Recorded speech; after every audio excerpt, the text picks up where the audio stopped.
السلام علیکم۔ بسم اللہ الرحمن الرحیم۔ حضرت علی کی طاقت کا واقعہ۔ حضرت امام علی علیہ السلام اور عمر ابن عبدود کا مقابلہ۔ مولا کائنات حضرت امیر المومنین امام علیہ السلام کی طاقت، بہادری اور شجاعت کے بارے میں کون نہیں جانتا؟ دنیا کا ہر انسان اچھی طرح سے واقف ہے کہ حضرت امام علیہ السلام کتنے طاقتور اور شجاع ہیں۔ آپ کی بہادری اور طاقت کی مثال کہیں بھی نہیں ملتی۔ جتنی بھی طاقتور پہلوان ہو، حضرت امام علیہ السلام کے سامنے کبھی نہیں ٹک سکا، چاہے وہ مرحب ہو اور حارث ہو یا طلحہ۔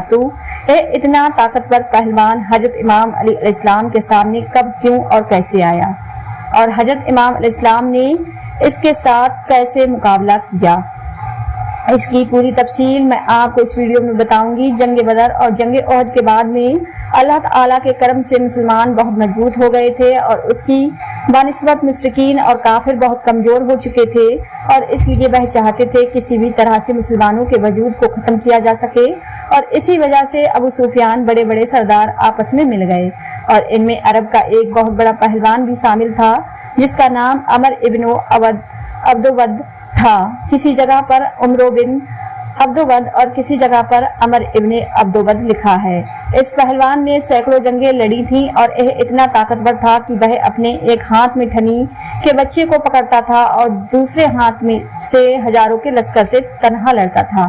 5 ہجری مسلمانوں اور مشرک مکہ کے درمیان جنگ، جس میں مسلمانوں کے لشکر کی تعداد صرف 3000 اور مشرکین مکہ کے لشکر کی تعداد 10,000 تھی۔ یہ 10,000 مشرکین مکہ کے آمنے سامنے آئے۔ جنگ خندق کا میدان 7 ذوالقعدہ ہجری مشرکین مکہ نے مسلمانوں سے جنگ کی ٹھان لی۔ ابو سفیان نے قریش اور دیگر قبائلی معاہد کیے اور ایک بہت بڑی فوج اکٹھی کر لی، مگر مسلمانوں نے سلمان فارسی کے مشورے سے مدینہ کے ارد گرد خندق کھود لی۔ مشرکین مکہ ان کا کچھ نہ بگاڑ سکے۔ خندق کھودنے کی عرب میں یہ پہلی مثال تھی، کیونکہ اصل میں یہ ایرانیہ کا طریقہ تھا۔ 1 ماہ کے محاص اور اپنے بے شمار افراد کے قتل کے بعد مشرکین مکہ مایوس ہو کر واپس چلے گئے۔ اسے غزوہ خندق یا جنگ عذاب کہا جاتا ہے۔ عذاب کا نام اس لیے دیا جاتا ہے کہ اصل میں یہ کئی قبائلی اس جنگ کا ذکر قرآن مجید کی سورہ الاحزاب میں بھی ہے۔ جنگ احد کے بعد قریش، یہودی اور عرب کے دیگر بت پرست اس سلسلے سے پہلا معاہدہ قریش کے سردار ابو سفیان اور مدینہ سے نکالے جانے والے یہودی قبیلے بنی نضر کے درمیان میں ہوا۔ اس کے بعد بنی نضر کے نمائندے نجد روانہ ہوئے اور وہاں کے مشرک قبائلی سلیم کو 1 سال تک خیبر کا محصول دے کر مسلمانوں کے خلاف جنگ پر آمادہ کیا۔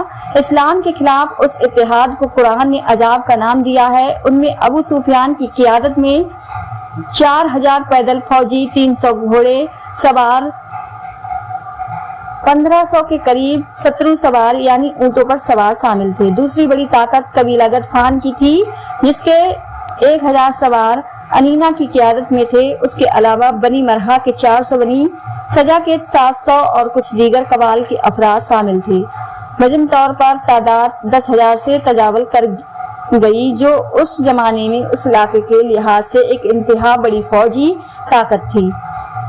یہ فوج تیار ہو کر ابو سفیان کی قیادت میں فروری یا مارچ 627 عیسوی میں مسلمانوں سے جنگ کرنے کے لیے مدینہ روانہ ہو گئی۔ حضرت محمد صلی اللہ علیہ وسلم کو اس سازش کا علم ہوا تو آپ صلی اللہ علیہ وسلم نے اسب سے مشورہ کیا۔ سلمان فارسی نے ایک دفاعی خندق کھودنے کا مشورہ دیا، جو عربوں کے لیے ایک نئی بات تھی۔ حضور پاک حضرت محمد صلی اللہ علیہ وسلم کو یہ مشورہ پسند آیا، چنانچہ خندق کی تعمیر شروع ہو گئی۔ مدینہ کے ارد گرد پہاڑ تھے اور گھر ایک دوسرے سے متصل تھے، جو ایک قدرتی دفاعی فصیل کا کام کرتے تھے۔ ایک جگہ کوہ عبید اور کوہ رات کے درمیان میں سے حملہ ہو سکتا تھا، اس لیے وہاں خندق کھودنے کا فیصلہ کیا گیا۔ اس کی کھدائی میں حضور پاک حضرت محمد صلی اللہ علیہ وسلم سمیت سب لوگ شریک ہوئے۔ اس دوران میں سلمان فارسی نہایت جوش و خروش کے ساتھ کام کرتے رہے، اور اس وجہ سے انصار کہنے لگے کہ سلمان ہم میں سے ہیں، اور مہاجرین کہنے لگے کہ سلمان ہم میں سے ہیں۔ اس پر حضور پاک حضرت محمد صلی اللہ علیہ وسلم نے فرمایا کہ سلمان میرے اہل بیت سے ہیں۔ کھدائی کے دوران میں سلمان فارسی کے سامنے ایک بڑا سفید پتھر آیا جو ان سے اور دوسرے ساتھیوں سے نہ ٹوٹا۔ آخر حضرت محمد صلی اللہ علیہ وسلم خود تشریف لائے اور کلہاڑی کی جرب لگائی، ایک بجلی سی چمکی اور پتھر کا ایک ٹکڑا ٹوٹ کر الگ ہو گیا۔ حضرت محمد صلی اللہ علیہ وسلم نے تکبیر بلند کی۔ دوسری اور تیسری جرب پر بھی ایسا ہی ہوا۔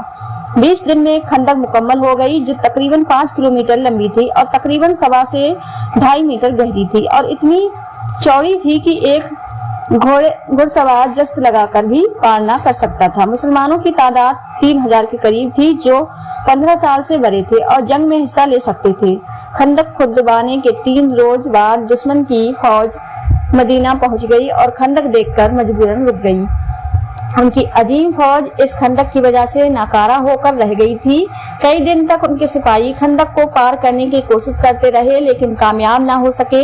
کچھ دن بعد عمر ابن عبدود، کچھ جگہ پر عمر ابن عبدود لکھا ہے اور کچھ جگہ پر عمرو ابن عبدود کی قیادت میں 5 سواروں عمرو ابن عبدود، اقمہ بن ابو زہل، زرار بن القطع، نوفل بن عبداللہ اور ابن ابی باہب نے خندق کو ایک کم چوڑی جگہ سے پار کر لیا۔ عمرو بن عبدود عرب کا مشہور سورما تھا اور اس کی دہشت سے لوگ کانپتے تھے۔ اس نے سپاہی اسلام کو للکار کر جنت کا مذاق بناتے ہوئے کہا کہ اے جنت کے دعوے داروں، کہاں ہو؟ کیا کوئی ہے جس سے میں جنت کو روانہ کر دوں یا مجھے دوزخ میں پہنچا دے؟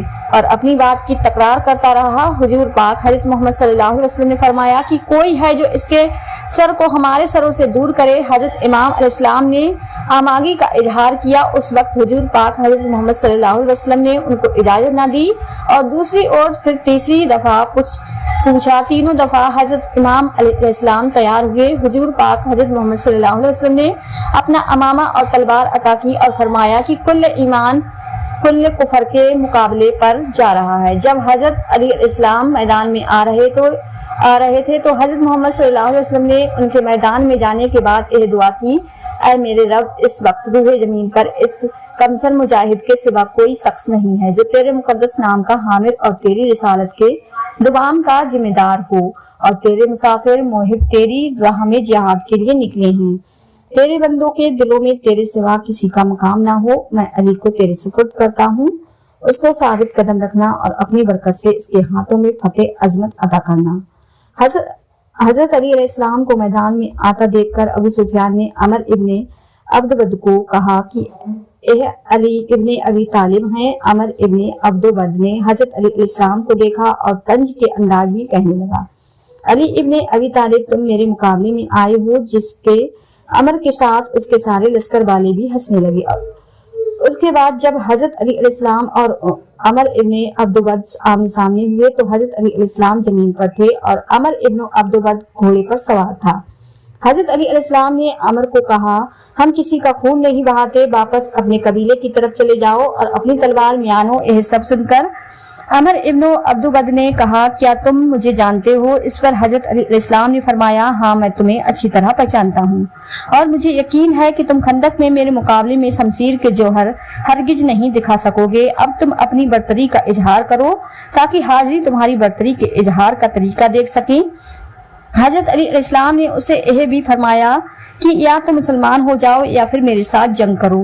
یہ سب سن کر عمر ابن عبدود لشکر کی طرف منہ کر کے ان سب کو کہتا ہے، یہ نوجوان مجھے نصیحت کر رہا ہے اور 2 باتوں میں سے ایک کا انتخاب کرنے کو کہہ رہا ہے، یا تو میں مسلمان ہو جاؤں اور تمہیں تنہا چھوڑ دوں یا اس کے ساتھ جنگ کروں۔ پھر ابو سفیان سے کہتا ہے کہ ابو سفیان، تم اپنی جگہ کھڑے رہو اور ہمارا مقابلہ دیکھو اور دیکھو کہ کیسے یہ میدان اس شیر کی دہشت سے لرز ہوتا ہے۔ عمر ابن عبدود کے یہ الفاظ سن کر حضرت مولا علی علیہ السلام نے فرمایا، تم نے بہت اچھی تقریر کی لیکن گھوڑے کی پیٹھ پر بیٹھ کر کی ہے۔ یہ سن کر عمر ابن عبدود بہت غصے میں لال ہو گیا اور گھوڑے سے اتر آیا اور تلوار ہاتھوں میں اٹھا کر ارد گرد میدان میں چلنے لگا اور ایک دم ایک تلوار کے بار سے اپنے گھوڑے کی دونوں ٹانگیں کاٹ دیں۔ گھوڑا نیچے گر گیا اور سادید درد سے تڑپنے لگا۔ پھر دوسرا بار عمر ابن عبدود نے حضرت علی علیہ السلام کے سر کی طرف کیا، جسے اپنے